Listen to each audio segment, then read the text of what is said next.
Hi guys, welcome back to our YouTube channel.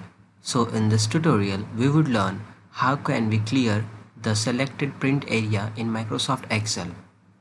So in this project, here as you can see, there's a list of college, fees, mechanical, seats, civil seats, and the total and the counseling date.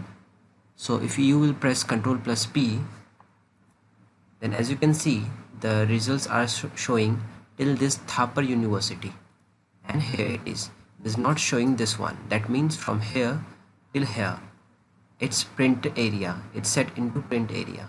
So to clear it, what we have to do is we'll just select it and then click on this page layout, and here in this page setup select print area, and then automatically there will be an option available, clear print area. Just click on that, and now just do Ctrl plus P for the print preview. Now as you can see, it's taken till the last name till here. So by this you can clear the print area, guys. And if you want to apply from here to here, just select it and it's taken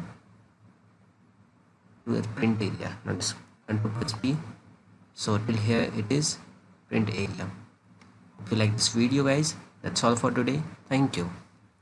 If you really like the content, then please like the video and click subscribe to see more videos like this. And don't forget to share this video with others. You can find the link to complete Basics to Advanced Excel tutorial in the description below, or you can visit mahagurus.com to see lots of other software courses. Thank you.